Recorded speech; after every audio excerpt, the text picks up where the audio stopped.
Hi everyone, it's really nice having you today.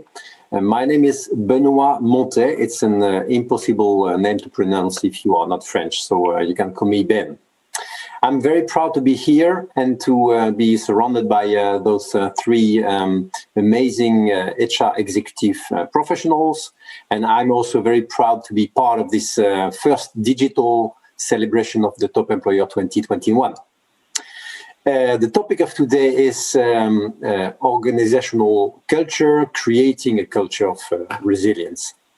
And you all two represent two very specific industry, logistic and medical. So you all two have been heavily impacted, like all of us, by the pandemic, but you also have had a special role in answering this pandemic as a key business player.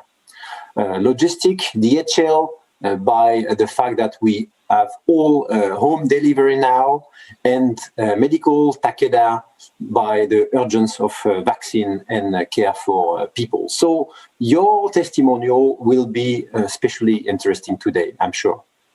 So let's first, let's introduce our speakers today.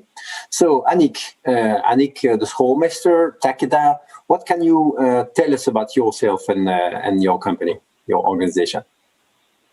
Good morning, everyone, and thank you so much for the introduction so far, Benoît.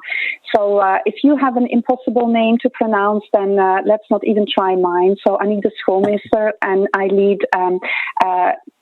I'm the head of global learning and talent management at Takeda. So as you mentioned, medical, life sciences, we're a biopharmaceutical leader with a focus on R&D, 50,000 employees across the globe, present in close to 100 countries, and very proud that with the whole team, we were able to get our global top employer certification for the fourth consecutive year.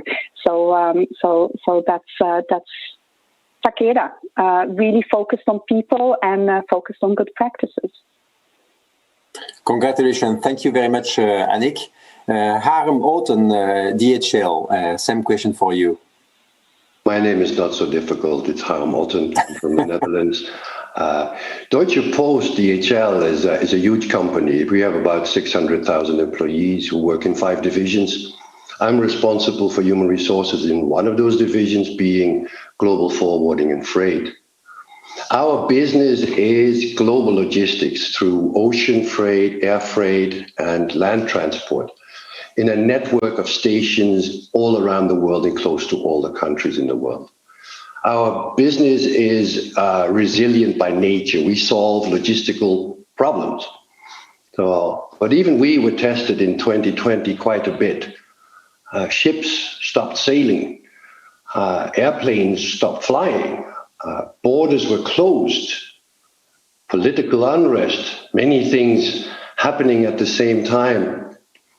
At the same time, we had to be shifting our people to working from home. At one moment in time, more than 80% of our people, which are about 50,000, were working from home overnight. And we had to answer the question how to keep them safe, because that was the first question we had and our first priority all through the way. Now, even though with all of those circumstances, we managed to serve our customers and we found our purpose in that. But maybe more about that later. Thank you, Harm. Thank you, Annick. So maybe the first question to enter directly into this topic of resilience. So Annick, what role does leadership plays in driving a resilient culture? And more specifically, how do we recognize resilient leadership, Annick? Okay, thank you so much, Benoît, and a very good question. As we all know, resilient cultures are not built overnight, and it is about companies showing a long-term investment in, as already mentioned, purpose, processes, and people. And one of the most important factors when we think about driving organizational cultures is leadership. And resilient companies tend to have a highly transparent, strong and visible leadership. And although every leader to some extent shows some level of resiliency, is able to kind of bounce back from setbacks, has emotional maturity. If one truly wants to be a resilient leader, there are a couple of attitudes, a couple of behaviors that can be truly important to keep in mind and look at developing. And one of the first ones is around communication. Truly resilient leaders are very effective at communicating their intentions to others. They are willing and intentionally putting time into helping others understand the new strategy or the new direction a company wants to take or sometimes needs to take. And so effective communication really helps others to understand those changes and to help them come on that journey. A second one is that resilient leaders are known to be very coachable.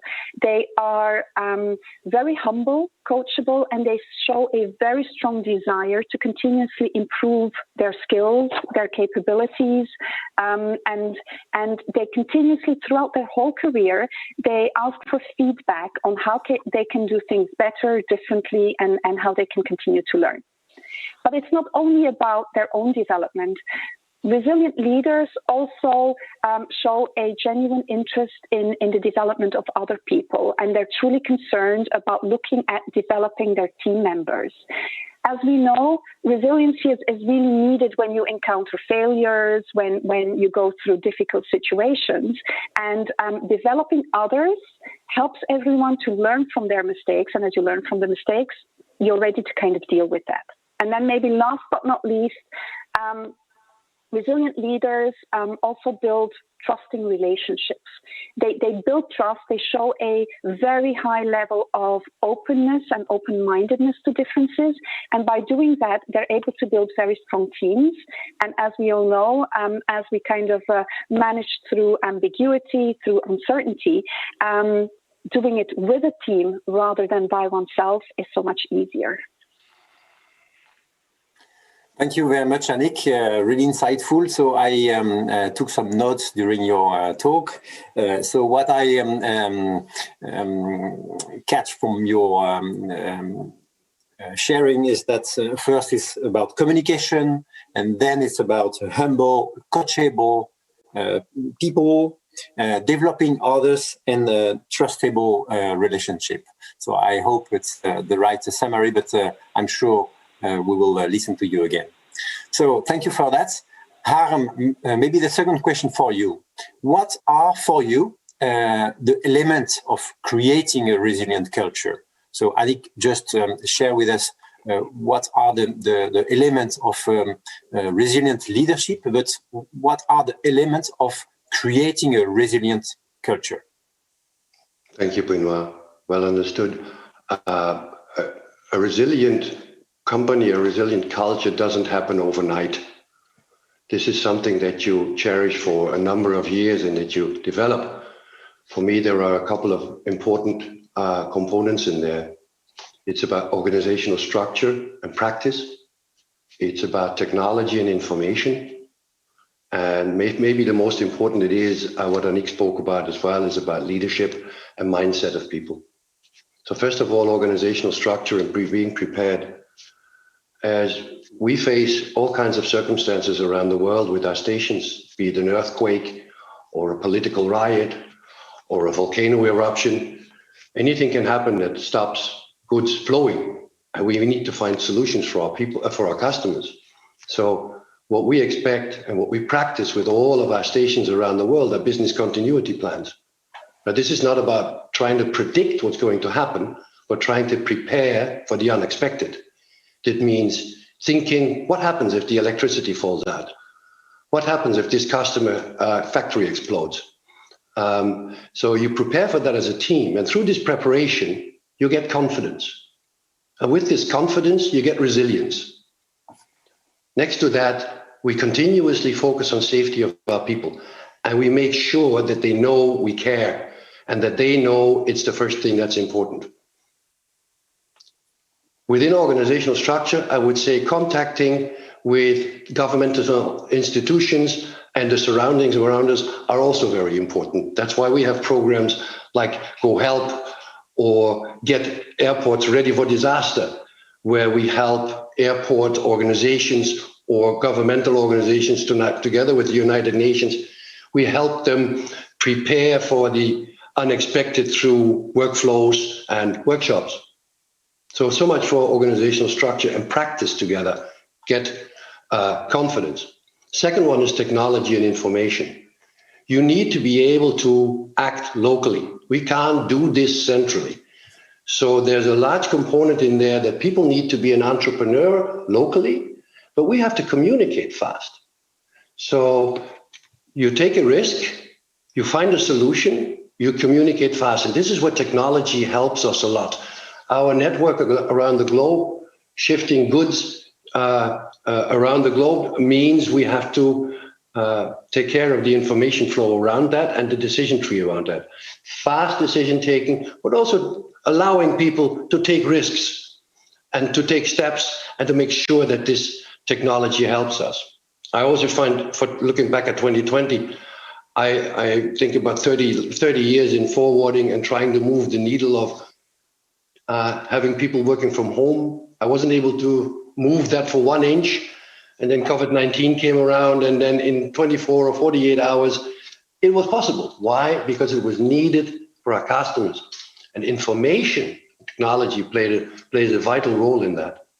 Third one is leadership and mindset, is what I said. It is about empowerment of our people and enabling them to do so. So our role as leaders is facilitating our peoples to do their job, trusting them in their being aware of the circumstances that they have to operate in, being authentic leaders, being open for feedback and listening to them. Empowerment through trust, enabling our people is key in building a resilient culture. Maybe to go back to Annick. Annick, the second question for you is, we see what are the plus points of being resilient, but what are some misconceptions about resilience?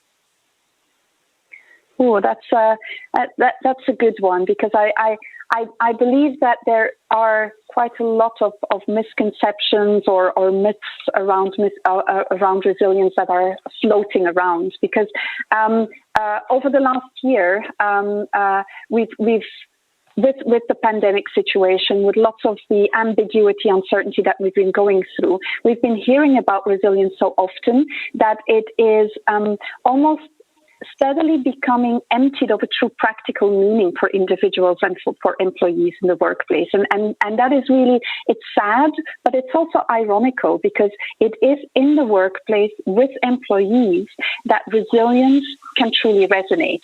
And so some of those misconceptions, I believe, really need some knocking down. And we have to make sure that resilience truly, again, has a meaning for our employees, that they understand in a useful way what it is and maybe what it's not. And one of the misconceptions that always puts probably a bit of an ironic smile on my face is when people try to convince me that resilient people don't let anything bother them.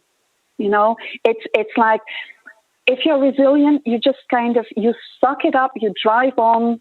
You don't let yourself be even impacted, or you don't show that you're impacted by a situation or a failure. And that is absolutely a myth, because resilient people are resilient despite failure, not because of it. So there's always, everybody has a seed of resilience in them. And it is really important that you lean into a difficult situation, you acknowledge it. I think Harm kind of referred to being authentic about it, being authentic, being vulnerable, showing that it does get to you, because just thinking that you have to pretend that it doesn't bother you, that's the best way to fuel burnouts with people. So that's one misconception that I truly want us to promote getting out of our system. And then maybe another one is around resilience being about bouncing back. That's one that I hear all the time as well. And as we know, and as we've been experiencing last year and unfortunately still this year, some situations change things in such a way that it will never go back to the old way of being. And it's making changes that need us to get ready and feel comfortable with a new normal. And accept that new normal and find a way to evolve in it, to thrive in it, and to feel comfortable with it. And so that's where, for me, when you think about resilience, it is about bouncing forward rather than bouncing back. It is about learning from the mistakes so that you are equipped and that you are, to some extent, vaccinated and armored for the future. And when those situations arise, you feel very comfortable because you've learned in the past how you can deal with it. So these are only two misconceptions, but I think there's a long list of them. But it's really important to make sure that we help people understand how to break through some of those misconceptions so that it's, again, useful for our employees. Harm, I would like to come back to you and ask you a question on how do you facilitate creating a mindset of resilience in your company and in your company's people? Yeah, I get it. Some things I already said in the first question, but an agile mindset needs to be embedded in the culture of the entire organization. It starts at the top and it goes all the way down. People have to know our strategy, what we're doing, what their task is. People have to know our purpose. Why are we here? The purpose of DPDHL is connecting people and improving lives. And that's more relevant than ever during this area and especially last year. Second element is trust and enablement. People have to feel that they can act. People have to feel that they can take a risk. People have to feel that they can be an entrepreneur thinking with their customers. Having and creating trust is one of our 6 key leadership attributes and a part of our culture. All of our trainings, all of our virtual and classroom trainings, which we do a lot of that, have that built in. And we spend a lot of time in talking to our leaders about that. The third part is having an entrepreneurial spirit. The success of our business is being part of a network with a global responsibility, but also with local acting and a local responsibility. Take matters into your own hand and find solutions. This, by the way, is also really job fulfilling for our people. It gives them a purpose, it gives them room to act, and it gives them job fulfillment. That's also the beauty of being a forwarder. Sorry for being so passionate about forwarding. Entrepreneurship is a second one of our DGF values. We want our employees to really be entrepreneurs and think what they can do for our customers, how we can create business with that as well. Be brave, take ownership, be agile. The first 3 and the most important words of our CEO in our last conference, and I really ride on to that. And apparently, it's feel like it could be contradictory to talk about the numbers related to the company, the numbers of employee, the fact that your digital system is really centralized, and then you talk about individual, you talk about entrepreneurship, and entrepreneurship is really one-to-one. So how do you manage this apparent contradiction between the big number, the alignments, and the ownership you give to each individual in your company. There's no contradiction there. Everybody can be an entrepreneur in their function or think like an entrepreneur. An entrepreneur needs to work for his bread and needs to make sure he survives, and he needs to be resilient. An entrepreneur thinks out of the box, looks at possibilities, and doesn't stop and ask and wait till he's being told to do something. An entrepreneur acts. It is, of course, essential, and Nick spoke about that our leaders facilitate that. We are facilitators for people to do their job. We are not there centrally to tell them constantly what to do. We wouldn't be able to do so with 50,000 people in more than 100 countries in all of those stations. They need to solve it, but they need to know I can do it, I can make a mistake, they will listen to me, I will get an investment. That's what we need to do as leaders.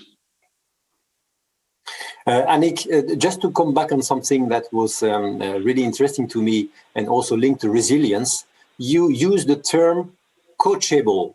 How do you describe a coachable leader?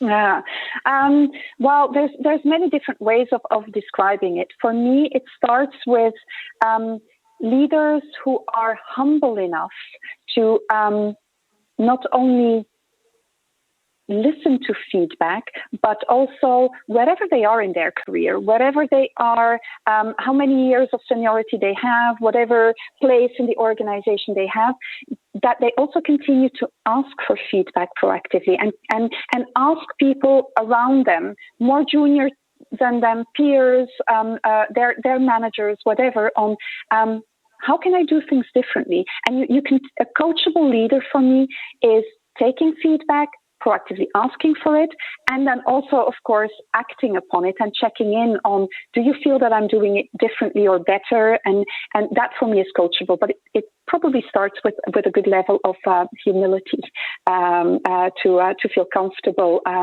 because it's showing your vulnerability again. Yes. Coming back to what you said, Harm and Annick, you all said that finally we are leaving a world and entering a new one. And this process is a change process. And in a change process, we all know that there are different phases. The first phases is revolution, hate, being desperate, and then to recover. So my question to you all is, isn't it too early to talk about resilience? Because for me, resilience comes at the very last stage, when you finally have gone through all those previous stages in your mental evolution, and then you begin to be resilient. So where do you place resilience finally in the situation where we are now? Harm, do you want to go to? Okay, I don't see that discrepancy between beginning and ending. Things happen and you need to deal with it, and things happen now.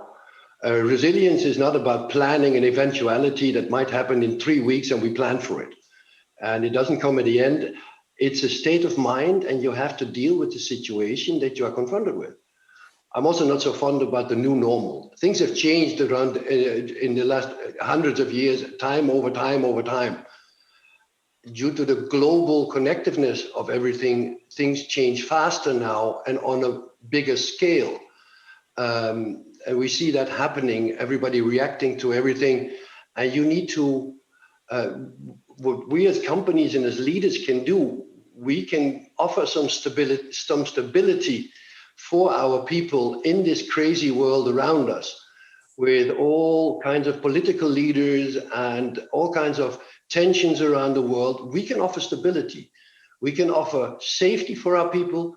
We can offer a safe income for our people. And we can offer even a fulfilling job. I think that's what we can offer in this strange world. I don't see resilience coming first or last. Thank you, Annick. I think Annick agrees. Yeah, fully agree, because it's a journey you're on. When you go through a change, it's a journey you're on. You take 2 steps forward, 1 step back, and it is by doing that you build that resilience muscle continuously. So if it would only come at the end, I think we would be in bad shape. It's something that you take through the whole journey. Okay, thank you. So I understand it's not a stage of the change process, but it's something that has to be consistent throughout all the change process. I would like to be more specific about you finally and DHL Global Forwarding. Can you give us some operational example on how culture have been resilient? And that will be the last question because we only have like. We have many. What comes to mind is the situation we had in Lebanon. I think everybody saw the blast that happened somewhere like 6 months ago, where this chemical stuff exploded and destroyed the full harbor and large portions of the business corner in Lebanon. Our people over there didn't wait for us to tell them what to do. Okay, thank you very much, Aaron, for this insightful sharing. And thank you, Annick. She had to leave us. So let's go back to the global session and celebration. Thank you, Benoit. It was fun. Thank you. Thank you, Aaron.